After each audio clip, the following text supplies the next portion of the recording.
faire cela à Bayargues. Il faut que la culture puisse se développer pleinement et nous avons à Bayargues la chance d'avoir un tissu associatif qui est très actif en la matière. Je pense aussi à Aldébaran qui a quitté Bayargues. Il faudra aussi se poser toutes ces questions et puis accueillir à nouveau ces associations sur Bayargues pour qu'elles puissent sur cette terre rayonner beaucoup plus loin. Donc là, nous avons dans l'équipe un journaliste expérimenté qui connaît bien aussi la communication, qui nous aide beaucoup sur la partie communication, mais qui a surtout créé une revue, L'Art dans l'air, une revue qui est unique en France, qui détecte des talents locaux, qui les promeut, mais aussi qui met en avant les talents internationaux. Donc Bernard, si tu veux bien nous rejoindre et nous dire un mot sur tes appréciations.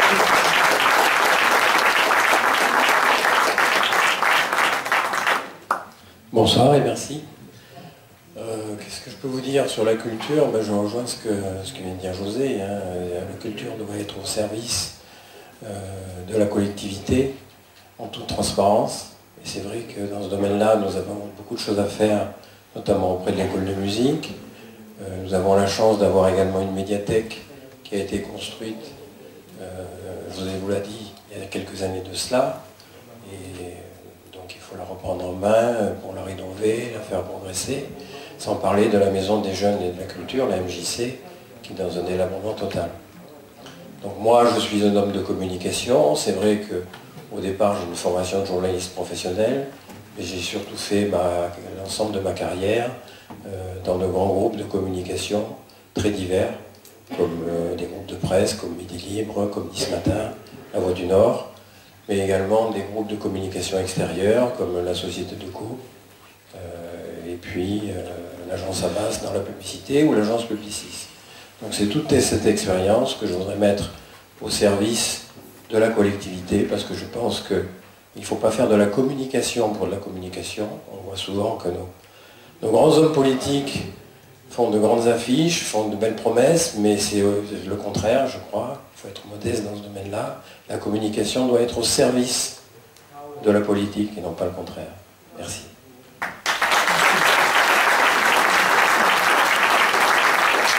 Bon, maintenant, pour terminer sur les axes programmatiques, les premiers axes programmatiques, donc il s'agit maintenant de la politique autour de la personne, pas des moindres.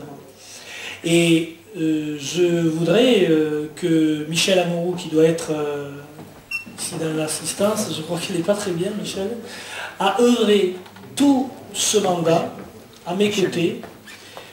Élue de l'opposition, une femme de terrain, a travaillé sur la banque alimentaire, n'a pas compté son temps, a travaillé auprès des personnes nécessiteuses. Vous nous avez dit que le CCAS, qui pourtant est une instance qui devrait être au cœur de la politique à la personne, vous n'aviez que très peu de lisibilité sur cette instance. Il va falloir que Michel, avec toute l'expérience qu'elle a capitalisée sur ce mandat, travaille sur cette structure qui est le CCAS. Je veux dire aussi, Michel, pendant que tu montes, que des manifestations comme le Téléthon, des manifestations participatives, où tout le monde était en émulation autour de cette solidarité, a été annulée sans aucune sommation, je ne sais pas pourquoi. Et on a remplacé par une soirée de la solidarité, on s'y est rendus tous les deux. Mais c'est un fiasco total, aucune participation. Même s'il y a 2 chèques ou 3 qui ont été, disons, collectés, je n'ai pas retrouvé toute cette émulation, toute cette solidarité, tout ce travail d'équipe autour d'une cause. Donc si tu veux bien... Excusez, je ne veux pas vous parler longtemps. Vous avez la chance sur la fin, moi c'est le début. Alors, effectivement, ce que vient de dire José, je suis quelqu'un qui, pour moi, le social, c'est très, très, très important. Il ne faut pas nier. Il ne faut pas nier, il ne faut pas regarder ça. C'est très important. Et ce que je vois, c'est que c'est un peu foulé aux pieds. Et ça me dérange. Ça me dérange au plus profond de moi. Alors voilà, je ne vous parlerai pas très longtemps, c'est difficile. Excusez-moi. Merci. Merci.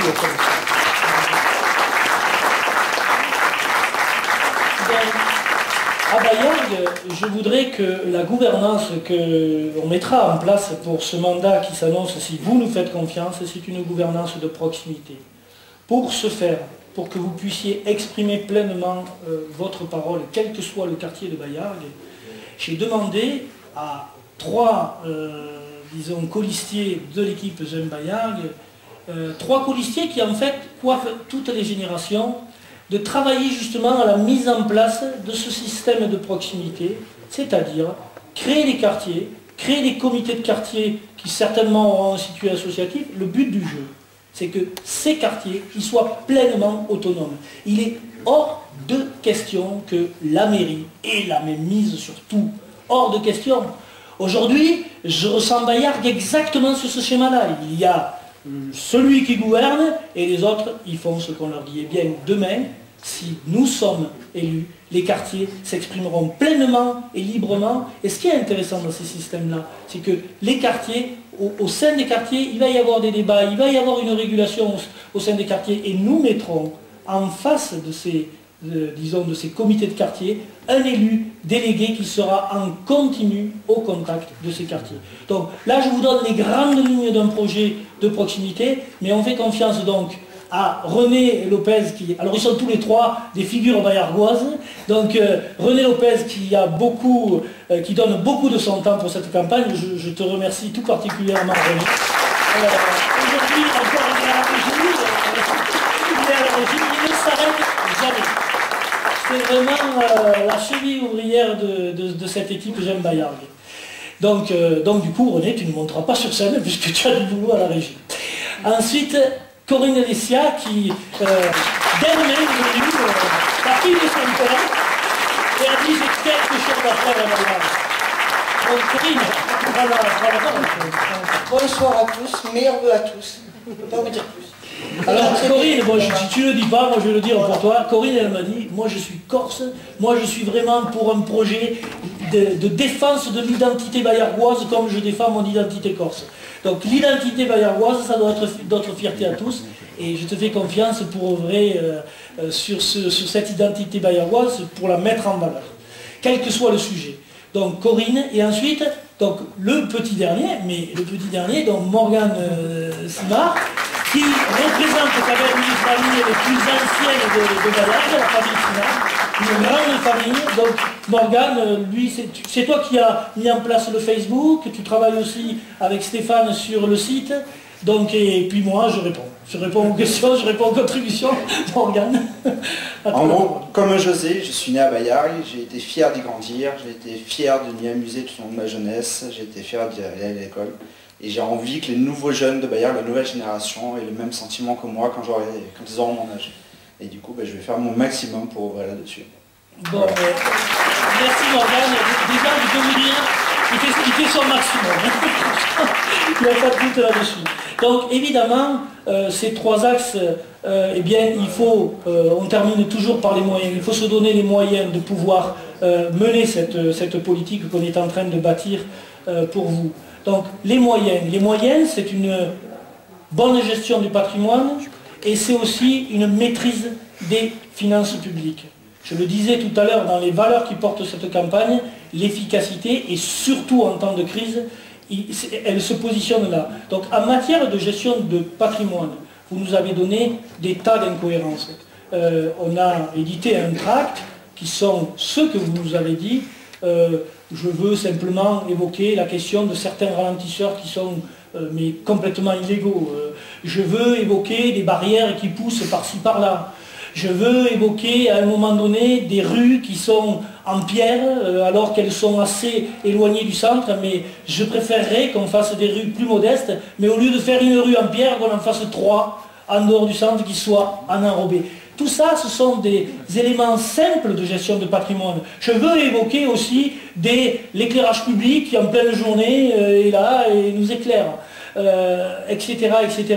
Je veux évoquer aussi des lampadaires qui sont très hétérogènes. Il y a un travail à faire sur la gestion du patrimoine. Et là, j'ai la chance d'avoir dans mon équipe un directeur des services techniques d'une commune voisine, de la commune de Saint-Bresse, et qui a l'habitude de la gestion de ces éléments de patrimoine, voirie, espaces verts, bâtiments, et qui connaît aussi l'administration de Bayargues, puisqu'il y a travaillé également, donc Séraphin, si tu veux bien, également.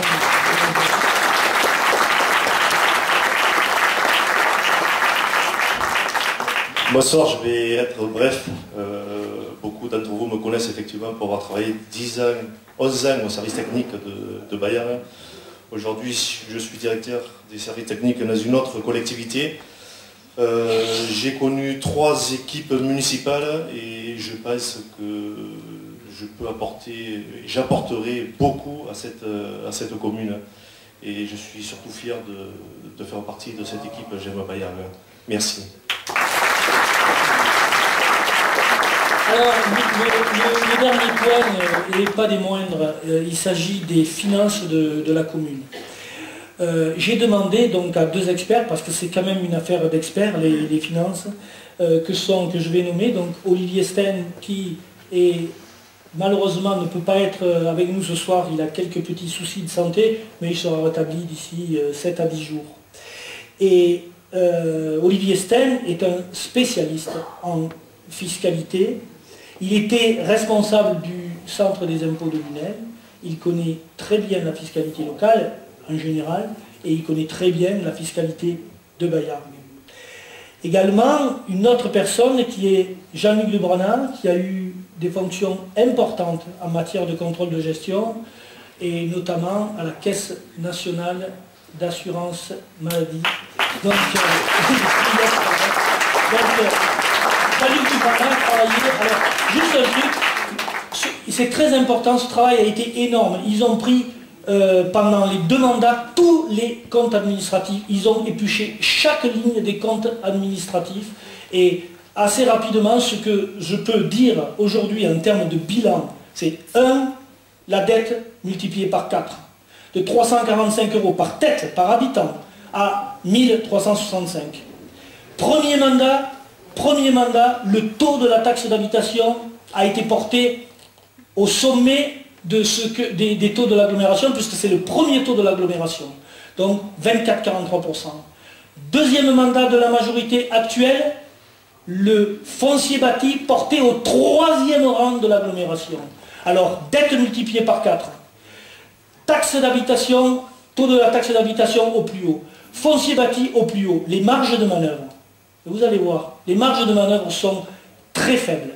Il va falloir être très précis dans l'usage des deniers publics. Alors vous comprenez bien que le LAC, on ne peut pas garder ce type de réalisation qui n'est pas du tout en accord avec nos besoins premiers. Voilà une piste, d'économie. Et j'ai demandé à Jean-Luc, désolé Jean-Luc, désolé Olivier, une petite pensée aussi pour Olivier Sen, je leur ai dit, écoutez, moi, il y a un truc qui m'intéresse, c'est le pouvoir d'achat des Bayargues. Et le pouvoir d'achat des Bayargues, comment on le protège? En arrêtant de piquer du fric dans la poche des Bayargues. Donc aujourd'hui, il faut stabiliser. Stabiliser, ça veut dire que les taux d'imposition, il faut décider de les baisser. Décider de baisser les taux, puisque les valeurs locatives augmentent, c'est arriver à un impôt stable.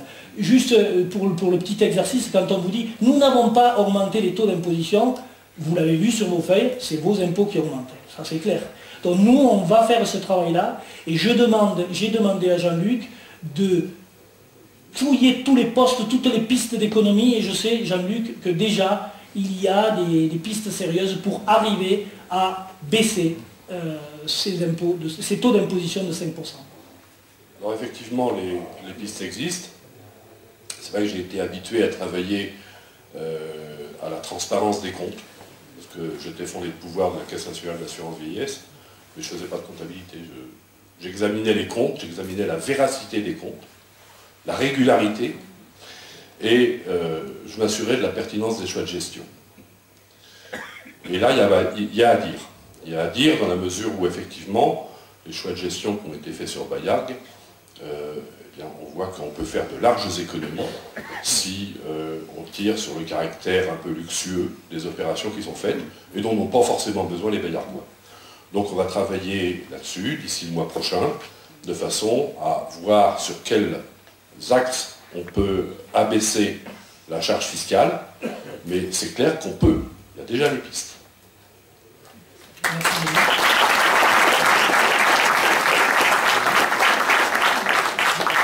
Donc voilà, donc là je vous ai dressé, disons, les 3 axes, j'ai parlé également de moyens, et maintenant je crois, Cyril, que tu peux nous inviter maintenant à un autre temps. Oui, voilà, encore une fois rapidement, on va passer donc au deuxième temps de la soirée, donc c'est l'échange